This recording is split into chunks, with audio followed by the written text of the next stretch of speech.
Man, I'll watch Summer Cold set, and I'm trying to get in the car and beat all the traffic. I don't want to be stuck in no traffic. I'm trying to go back to Yeah. the hotel.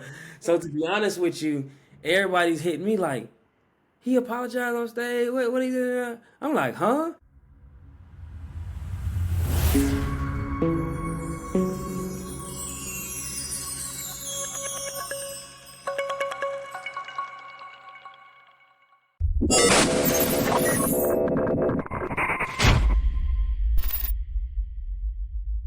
What's the deal, y'all? We back for another episode of For All We Know. I am doing this one because it's important to hip hop. It's important to everybody that enjoys hip hop, that works in hip hop, to not only talk to the artists, not only talk to the publicists, not only talk to people that is marketing the music, but talk to the people that's on stage with the artists, right? So we have to tap in with none other than the DJs.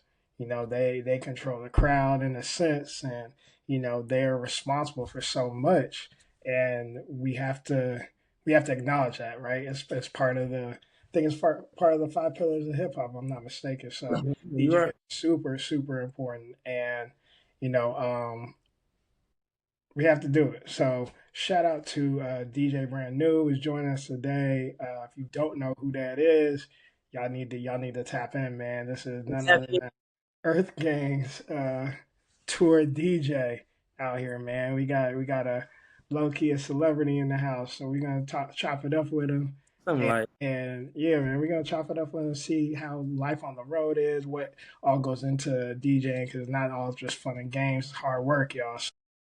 So, appreciate you for coming on the show, man. Shout out to you. no problem, bro. Appreciate you for having me, man. Yeah, man, for sure. But I always ask people that's in music, like, what gravitated you towards music, or what was your first memories of music? Music wise, I got a like a family background of music. Okay, My grandmother was the person that sung the theme song for Reading Rainbow back in the day growing up.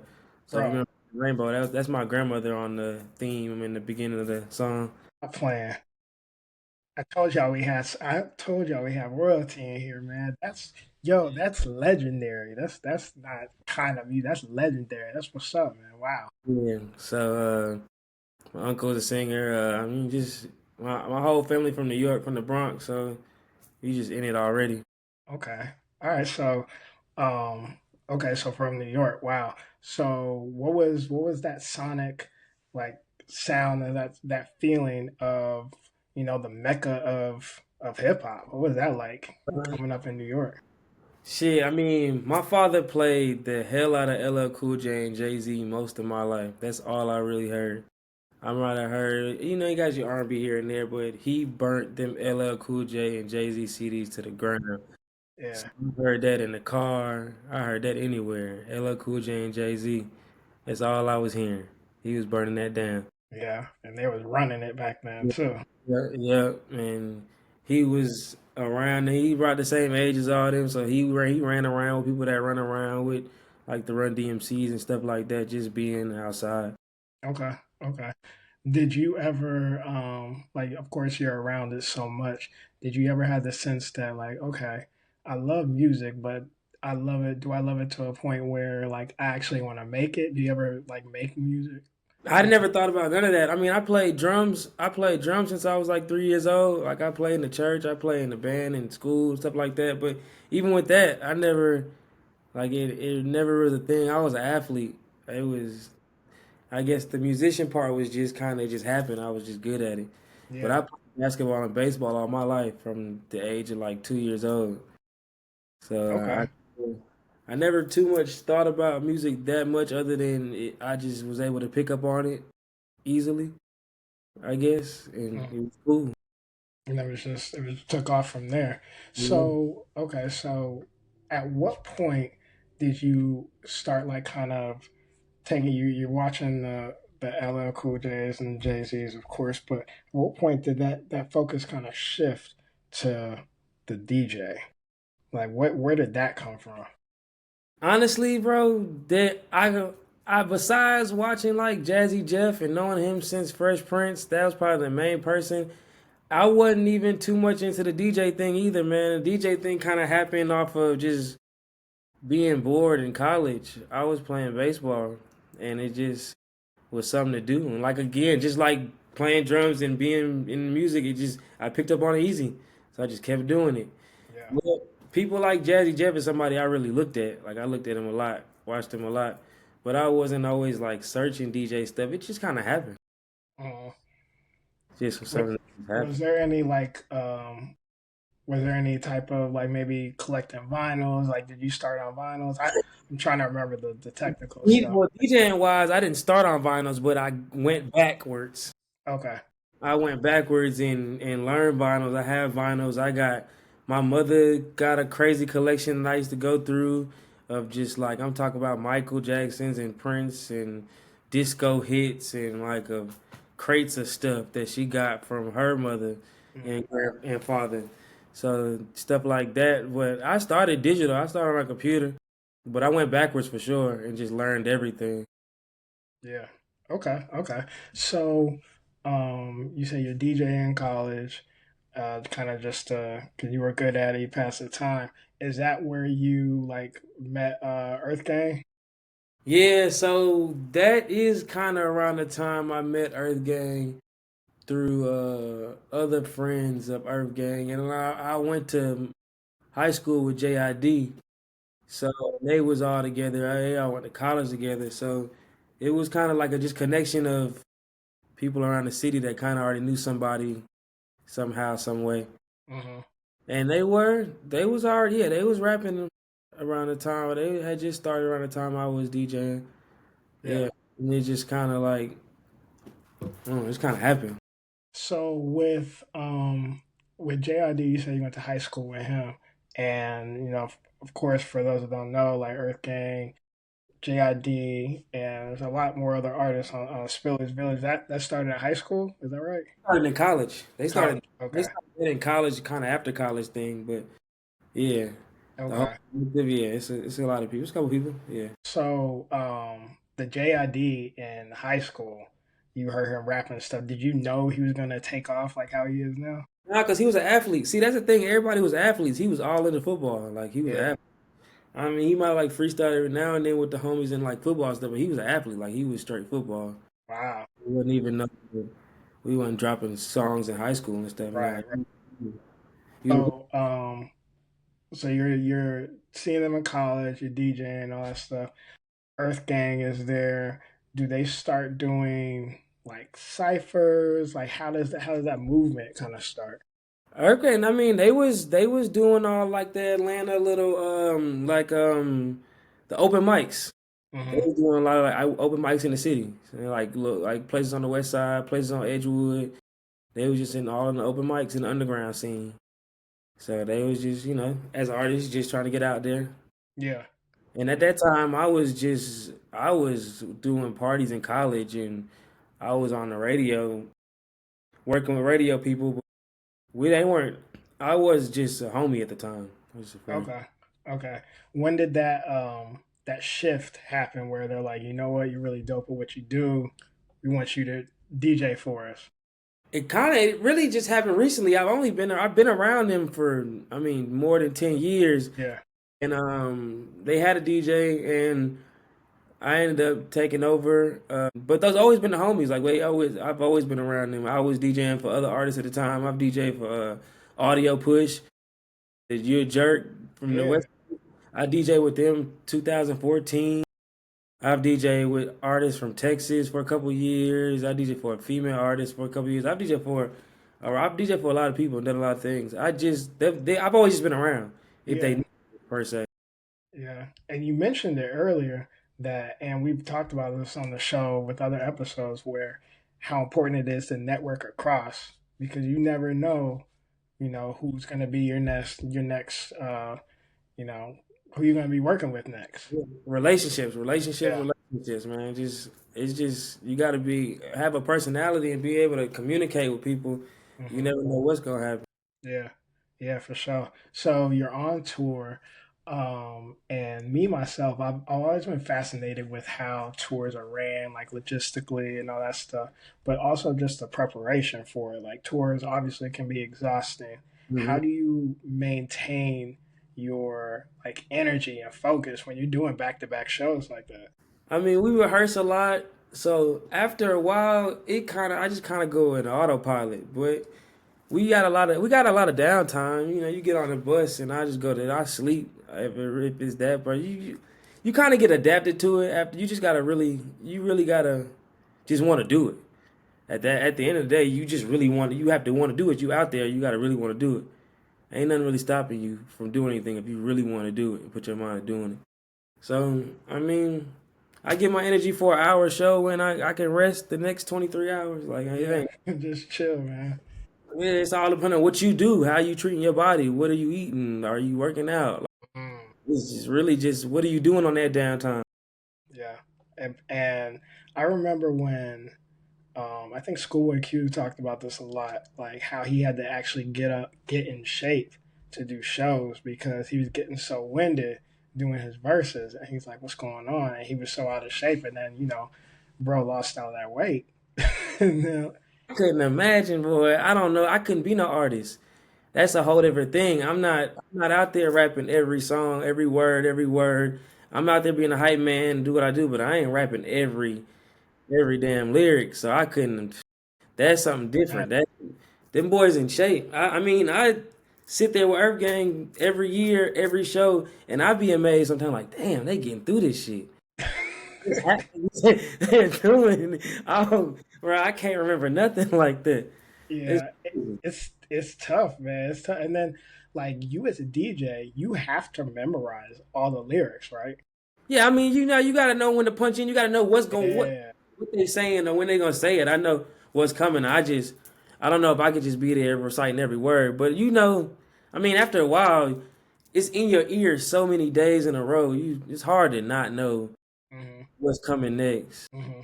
I mean, you hear it. It's just like music. You just listen to it all. Right, right. um with the like before you guys actually well before EarthGang comes out, obviously you have to adapt like your sets. You have to do sets to, kind of get the crowd going and all that stuff. Do you ever have to do different kinds of sets for different crowds? Like how do you make You gotta read the room. I always say if a DJ ever tell you he don't judge people, he lying because you gotta judge. I just gotta go out there and just see. Sometimes you have to just look and be like, this might work. Let me see. hmm And hmm you in other environments or certain, I mean, you just be like, or the region of this where you at. It's just sometimes you just gotta have good judgment. yeah, I think that's the best DJs are the DJs when they tailor the sets before the artists come out and they're playing stuff from that region. I'm like, oh, okay, you know what's up. He do his homework. Exactly. I can't stand when DJs don't like if they're in like New York or something like that, and you gotta adapt. You gotta know what's going on. You gotta play the underground stuff too.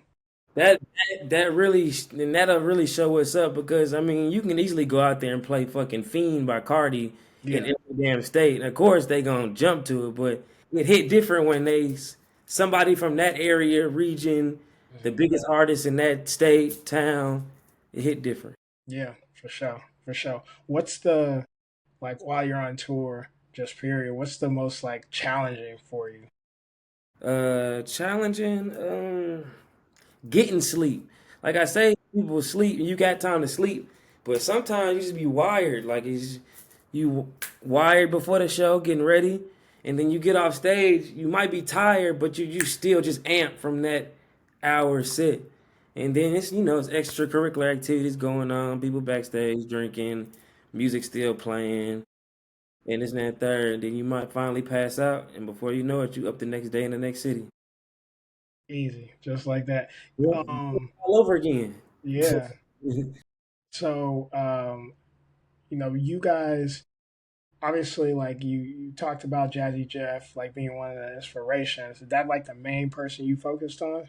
That's the main person, like the only. Like I didn't really. you go and do your research and history of the Kid Capri's and Mhm. the Grandmaster Flashes, but I kind of find myself more relatable to the Jazzy Jeff side of things. I don't know, just watching, just growing up, seeing him as just who I. And then he's just cold, like he's just cold. So Man, that dude's nice. he's That cold. dude's super nice, man.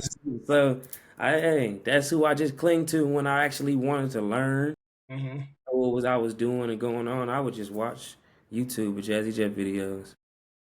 Do you ever like? Because he was really good at this, like mashups and remixes. Like, do you ever do those? Like, what kind of elements do you focus on when you do that? I do mashups every now and then, Hmm. just because it's so oversaturated. I'm a more in person live mixer because it just come off the top of my head. Wow, You just never know. that's tough, bro. So yeah, in the club I do in anywhere it's most just like on the spot. Yeah.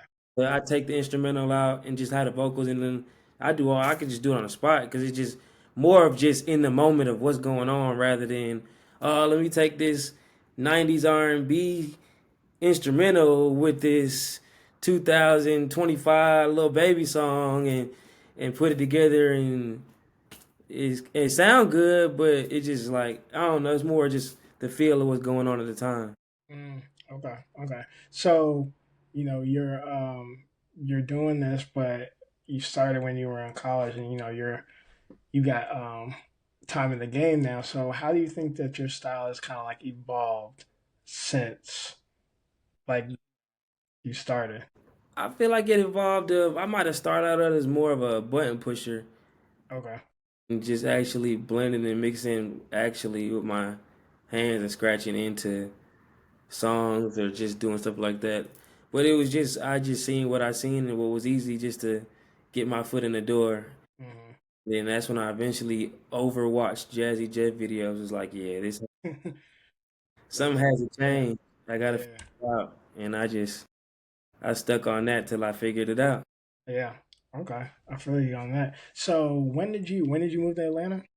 I've been in Atlanta since I was in like high school, middle school. Okay. Okay. So, like, to you, what role does like Atlanta music scene play Yeah, Atlanta music. shaping your sound? I mean, Atlanta music scene is me.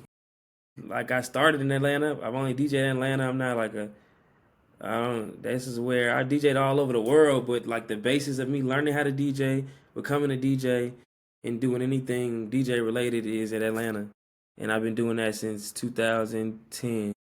So we talking about 15, we 15 talking years right there. from the futuristic era to the trap era to the pill era or whatever era we in now of Atlanta scene. I done seen it and DJ through it all. Yeah.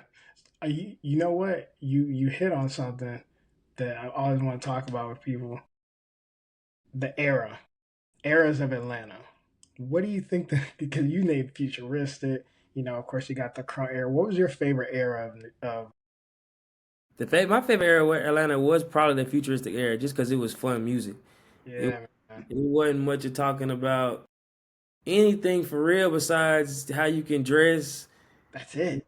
And for real, I mean, you probably talked about smoking some weed or have some it, but it really wasn't no gun murder It wasn't. It was just like extra being drug. fly. Yeah, it wasn't no extra drug talk. It was party music. It was just It party music. was, man. I came to Atlanta around like the crunk era. Okay, yeah, I And was already.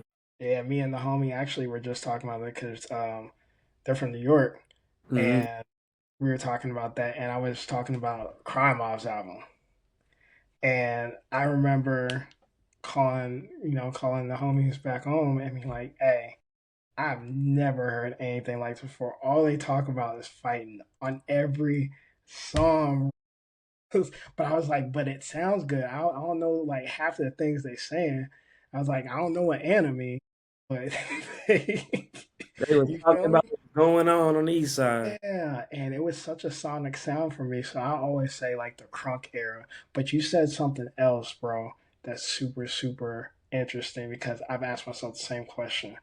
What era is Atlanta music in now? What do you name it? I I don't You know. feel me? Like I don't know either. I don't know. I don't know. Yeah, I don't know. I'm I have really no idea. It's this might be there. a time where it's an era that's been going for a minute, but I don't know. You can't call it a trap era. It's not scam era. I don't know what it is. I don't know. I don't know what era. Yeah, it's a good That's question. a I don't good know. question. I have no idea. I don't know if You know, if anybody something can. else gotta happen. We gotta look back and be like, okay, that was the That era. was the yeah. But I don't know. But we knew it was a futuristic era. When it was a futuristic era, we knew it was a futuristic. Yeah, and I feel like When it we was knew when the it crunk was era, when it was there. Like the crunk era, we knew the it crunk was exactly. the crunk era. It was that trap era with Ti and Jeezy, and then You we knew it know? was the trap So era. Yeah, like I don't know, man, yeah, but I don't know. I So don't know. That was a yeah, it's a, that was good. I've never even discussed that before. Yeah, Yeah, like I don't know. We'll have to get circle back on that one because I'm yeah. not sure. But do you also feel like, with the eras comes like, now we're super heavy social media area. Before it was like MySpace and all that, but now it's crazy. Do you think that like social media in this era is kind of like killing DJing a little bit? Um, it I won't say killing it, but dumbing it down for sure. Dumbing it down for sure because now you can figure out how to digital work all the digital software, sit in your room. No, we don't know how long you had to take to think about that mashup that you made. You finally put it together. I mean, it sound good, but do you go to a event? Do you go to a club, a festival, Test it you out. got a live DJ? Do you go there and do that and get the same reaction? Mm, Do you go there and do what you recorded, or do you go there and do it live, blending it together? Like what? That's what really comes at it. Well, how are you? Can you put this together in front of people instead of just being? I mean, anybody can do anything in the comfort of their room. you feel You me? pretty much can get anything done if you want to in the comfort of your because it's just you. But Hmm. can you get in front of people and do that same thing with no problem? And that's what the social media era is ruined of that because now it don't even matter. They don't even it doesn't even it almost doesn't matter if they can do it or not because they'll probably get some brand deal or something for these mashups online, and we might never see them DJ in front of people because they might just do these mashups and get paid for it. TikTok pay a lot. Bro, and that happens. Pay a That lot. happens. I want people to know that there are people that sit in their room, do those mashups like you said, and get brand deals and never see a club, Yep. never see a festival. Yep. And That's get wild. asked to do one and either decline it or hesitant or pre-record a bunch of stuff and just hit play when you get there. So you really got to think too hard about being a DJ. Yeah. It's scary, man. It's scary. What so like for the people that are kind of like, on that social media thing, but they don't really know how to connect with the like fans and promote their work. Do you have any advice for them? Like what how do you use social media to like promote like what you do? Where do you Um, go?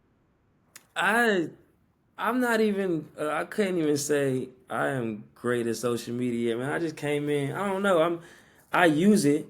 I use it to the best I can, but I'm just a person that's outside. I actually just And in Atlanta, I'm outside. You can catch me anywhere, anything, any event, club. I just be outside, whether I'm DJing or not. I just be outside.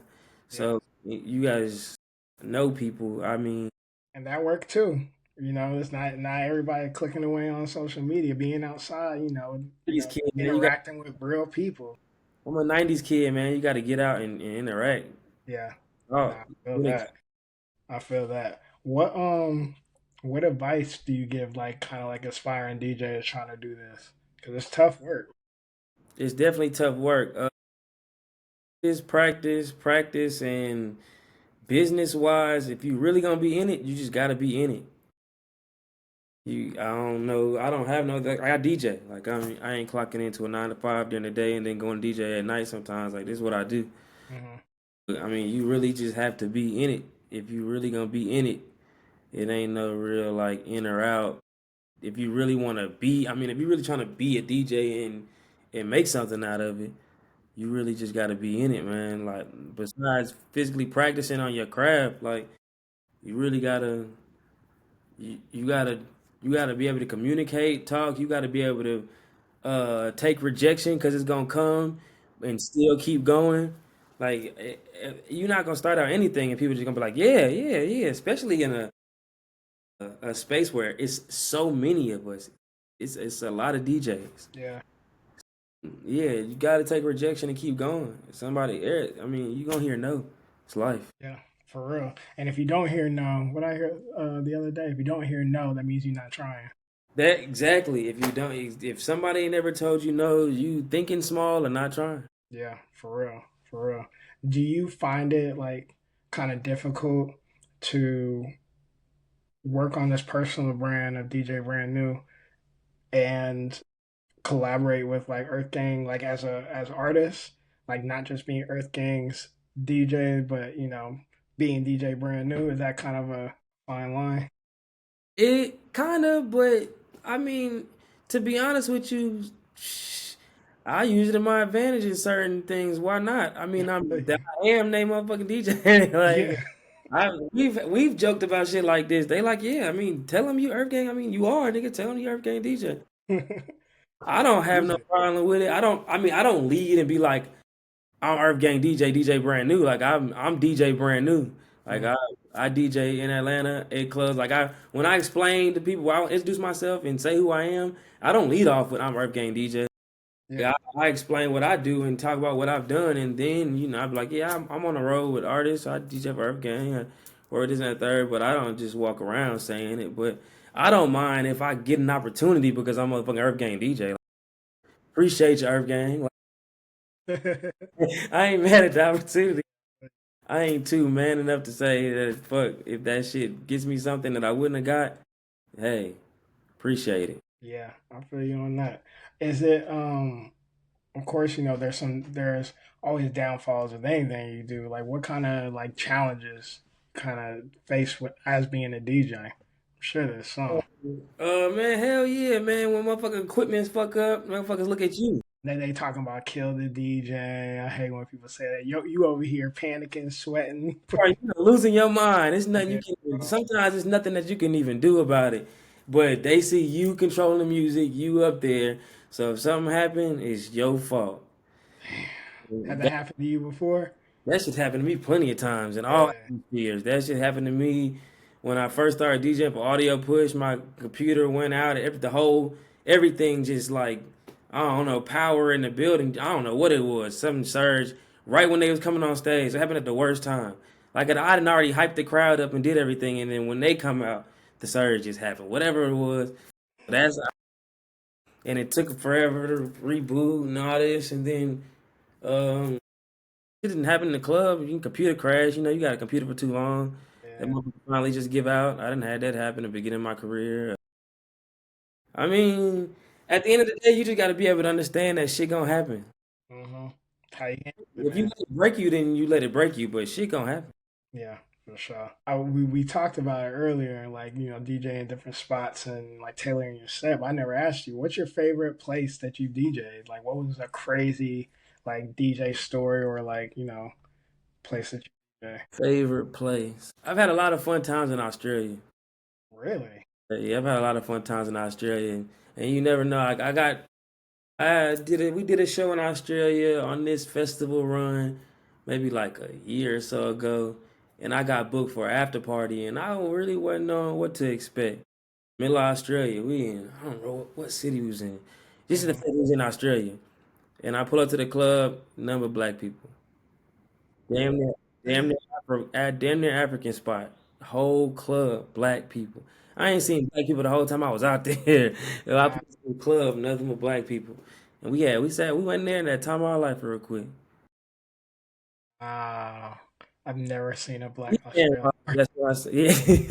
Yeah, I never seen a black Australian person in my life. yeah, it was a bunch of black people. Yeah, I don't know if they was originally from there or not, but they lived there. They was there. that's Definitely was there. any crazy stories? Uh, crazy stories. I know you got one Mm. too. Hey, so we learned the hard way in Europe that bootlegging merch is like legal out there. Like they can't get in trouble for that.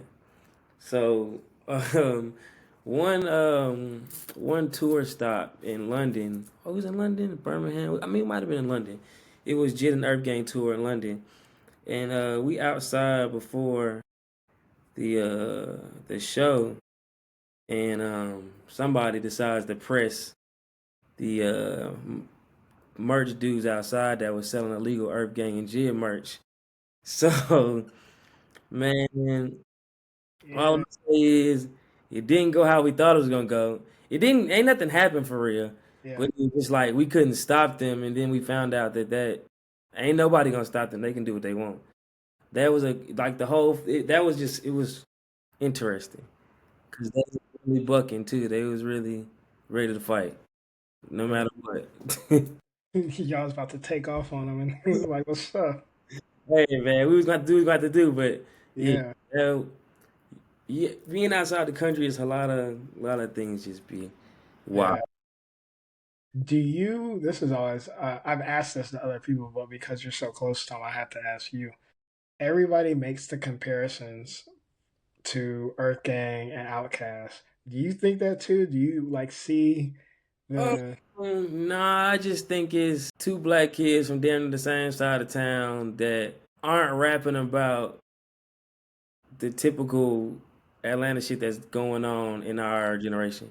which was Outkast? Yeah, Yeah, and I guess because it's a group and uh I don't know, never made the comparison. I never really thought about it until everybody started talking about it, and then the circle is small because of where they started with. They got a close dungeon family connection, so Right. the circle's already small. But I mean, I guess you can kind of make the comparison, but music wise, I really never thought Yeah. you see the comparison.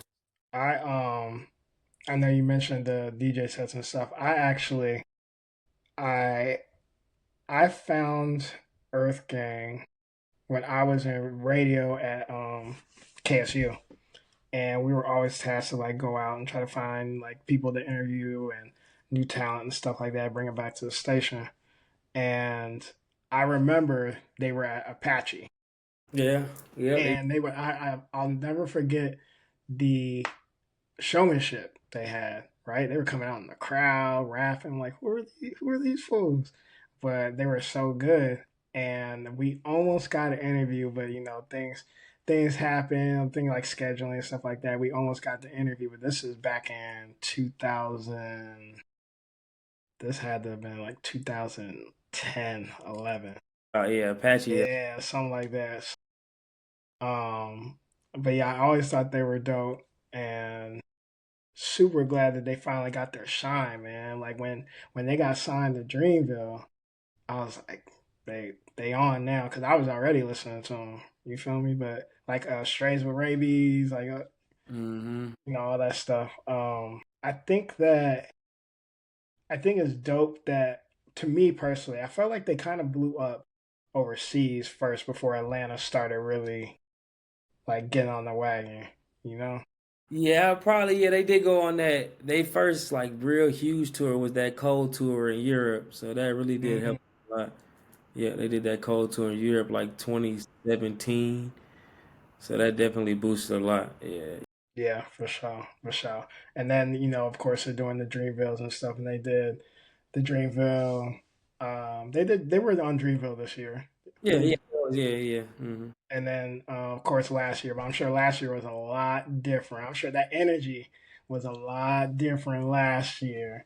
Um, Yeah, it was. talk to me about that. Talk to me about what was it like, you know, not just with Cole, during, of course, everybody talk. I'm talking about the Drake and Kendrick stuff, and I felt like Cole was just kind of stuck in the middle. But like with the whole camp, because you guys have Kaz and Boss, like you have everybody. What was that energy like when that stuff was going on? Niggas was just the same. Ain't nothing really changed. Wasn't nobody like I don't know rah rah or nothing. Like these the homies just being like I ain't seen no difference in just personal manner of how people were acting.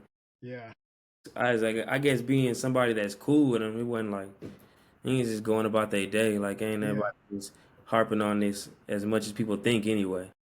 yeah. Jill was about to take off. Jill was about to take off. I was like, uh-oh. G is funny though. G is hilarious. So you never know with G. You know, Yeah, you said he was ready, man. He was ready to go to war. but G like to rap though. So hey, G just want to rap. Yeah, but you never know with G. G just like to rap. Yeah, no, he's funny. That's what's up, man. And I remember, do you remember that Dreamville Fest when it was last year when Cole, like, he came out with this with the disc, and then he took it back, and then people were like, oh, that's trash and stuff like that. It's I don't know, like I just feel like that Dreamville was probably really really heavy. Like that one kind of was, it was a lot different than the other ones because I've been to Dreamville Fest before. Yeah, but to be honest, I didn't. I've been to every one. I mean, it's working in there. Yeah, I saw.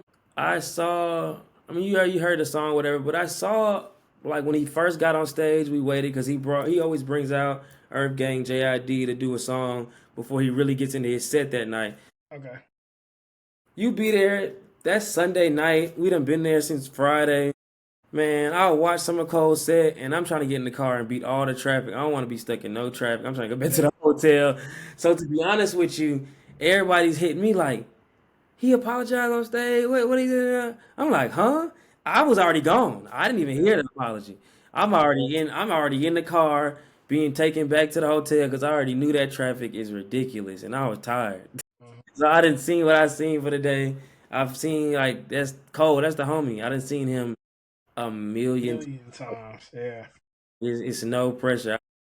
I stay most of the time, but yeah, it's funny because I didn't even hear the apology like live. Like I had already left. I was sitting right backstage during most of the performance, but I got up out of there after everybody got off stage and he did his own thing. So I didn't even hear it. I was gone. Everybody is tweeting and talking to me or texting me and calling me. I Yeah. find out what was going on too. I had to go look in here and see a video. Earth Earth Gang didn't have anything queued up, ready for the TDE camp. Yeah, niggas they was worried about their albums and music. Niggas chilling. Hey, nobody. It's funny stories about that though because right after Dreamville Fest, Doc and Earth Gang he had a comedy show in Toronto. So by this time, the apology didn't happen. All that talk going on. Another song or two dropped from Drake. I think Drake, one of them dropped a song. Yeah, I think Drake dropped first, and then he was kind of like, It was taking like days. Like yeah, and then Kendrick. That's when Kendrick started unloading them. then that one point in time where both of them dropped like four tracks in a night. Remember, it was like a track dropped, and all of a sudden a Drake track dropped, and then a Kendrick track.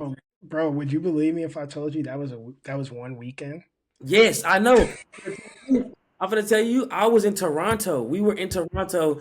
Doc just happened to have a comedy show scheduled in Toronto that weekend. So we're sitting in Toronto as Dreamville artists already. It's funny. And then it's going back and forth, and we're hearing it. We're right there in Toronto as tracks is dropping. We done pulled up to the Chinese spot that Kendrick talked about in the song to go Yeah. at like 3 in the morning. And then the funny thing about that is we leave Toronto, Not Like Us comes out, and we have to go to LA that next weekend for a Red Bull thing. So I kid you not, I land into LAX, get in the Uber, and the first thing I hear is Not Like Us. And he's playing the radio. The Uber driver wasn't playing a phone or nothing, he was playing the radio. I get in the Uber straight out of LAX, and the first song that was playing was Not Like Us. And I probably heard that song 20 times in 48 hours. Bro, it was everywhere. Wildfire. That shit was that was when they had to be out for only like 4 days when that happened. So it was ridiculous. Yeah, They was playing that song to the ground out there. bro. I was I came out there it was, I forgot what weekend, the stuff actually happened. It's such a blur.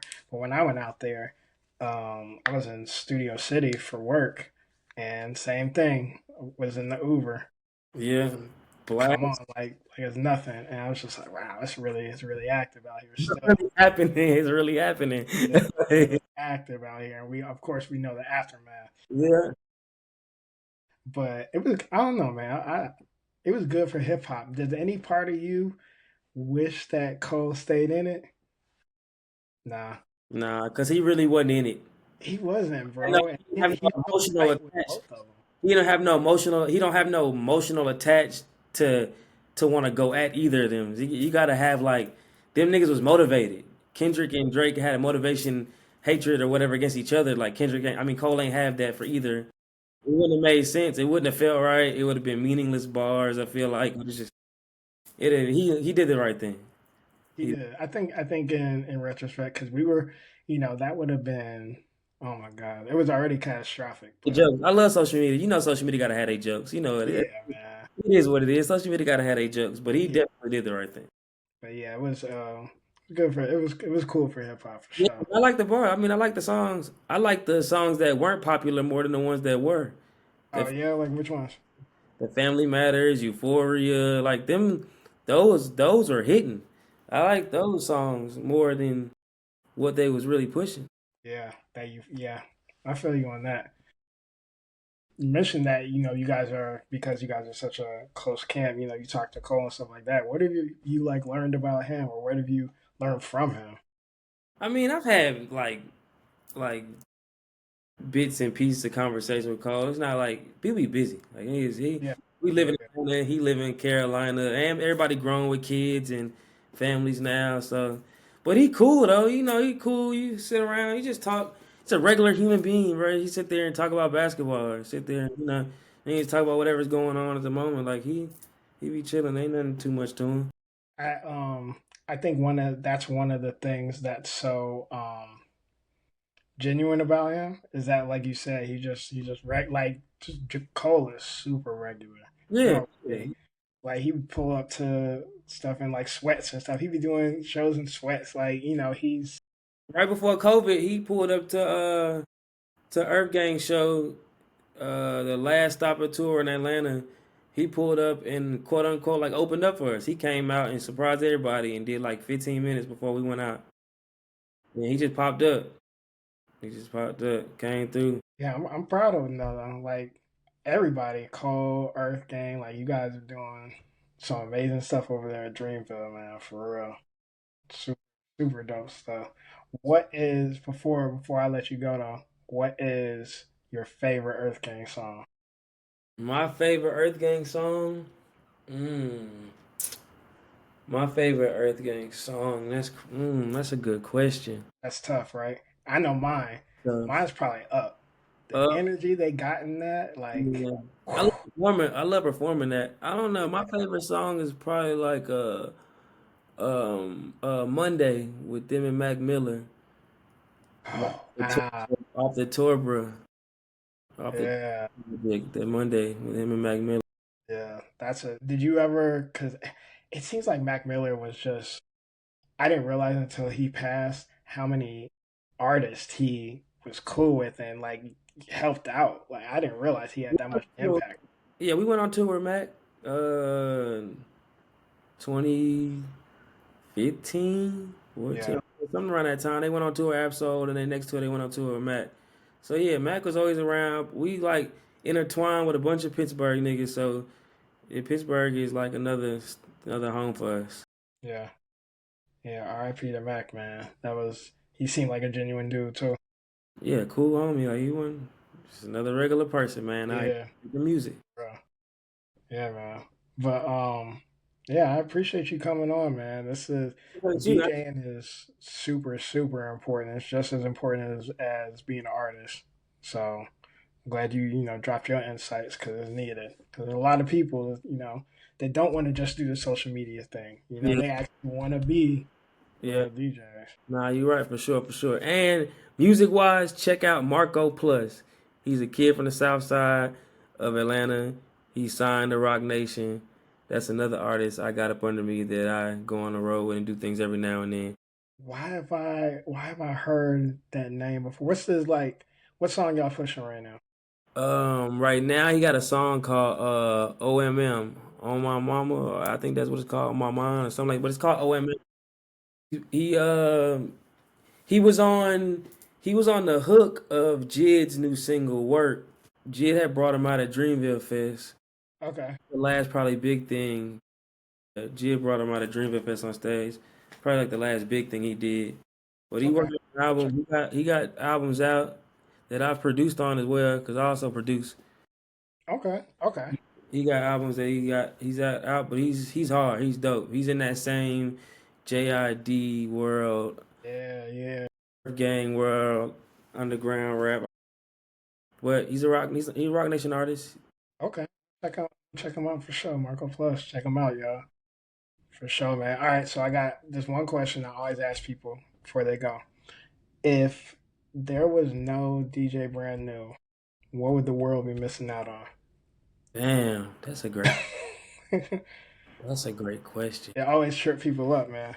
But it's a good one because it allows you to, kind of tell people what you bring to the world. If there was no DJ Brand New, the world will be missing another crazy out of the box thinker that is hilarious and likes to smoke a lot of weed with a mind of a musical savant. Okay. Okay. Savant. I use that word very, very delicately. So the fact that you use it too, I like it. I like it. Yeah, Okay. it's all about what we talking about. But yeah, I mean, yeah, something like that. That's cool. Yeah, Okay. I that's like that. that's a crazy question. Crazy question, right? That's a And literally you could ask anybody that. you can. That's a crazy question. So but yeah, man. So again, appreciate you being on. Um, and check out Marco Plus, check out DJ Brand New. We're gonna put the information on the site on YouTube. Y'all check them out. And you guys are going on tour soon, right? Yeah, stuff that's out to the public to know. We going to Europe in July. We got some Okay, for sure. in July. We got some dates in the fall too, opening up for certain people, but they ain't announced it, so I ain't gonna say nothing. Okay, for sure. But yeah, man. Y'all know the motto: be yourself, because everyone else is taken. We out. Yeah, appreciate you.